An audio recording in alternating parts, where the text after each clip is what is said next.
N3 GT, which launched last year, but can be seen as more of a premium offering in the mid-range space. Now we've got our hands on a unit, so let's see what's it all about.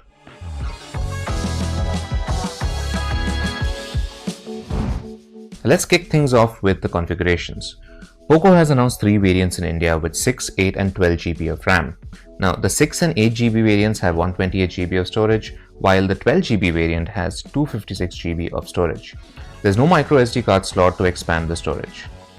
My first impressions of the Poco F4 5G is that it's a pretty good looking smartphone, especially in this nebula green finish. The matte texture for the frame and the glass back panel gives it a very premium and sophisticated look. It's also available in a night black color. The dimensions of the phone and the rounded edges make it quite comfortable to hold. Now you'll find the usual selection of ports and buttons in all the familiar places on the Poco F4 5G. There's no headphone jack, but you do get an infrared emitter. You also don't get an in-display fingerprint sensor, oddly, despite this phone using an AMOLED display, but the side-mounted one works just as well. The Poco F4 5G has stereo speakers and Dolby Atmos support. Now what I like is there's a separate cutout in the frame for the top firing speaker, which should hopefully deliver a more balanced sound.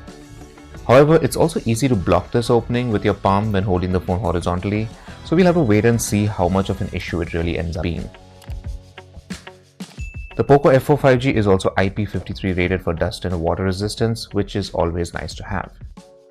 Now switch it on and you're greeted by a bright and vivid 6.67-inch AMOLED display. Content generally looks crisp and clear, and this is one of the few phones in this segment to support Dolby Vision HDR playback in addition to HDR10+. The display gets Corning Gorilla Glass 5 scratch protection, and it also has a 120Hz refresh rate. The Poco F4 5G is powered by the Qualcomm Snapdragon 870 SoC, which is a powerful 5G SoC for heavy multitasking and gaming. This phone also supports 10 5G bands in total with dual 5G standby. Poco has used a 4500 mAh battery in the F4 5G. There's support for 67-watt fast charging, and this charger is included in the box. However, wireless charging is not supported.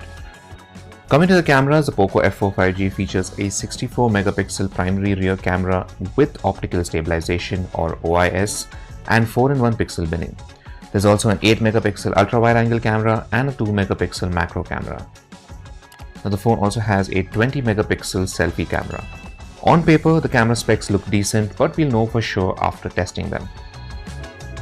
Finally, we come to the software, and the Poco F4 5G runs MIUI 13 based on Android 12.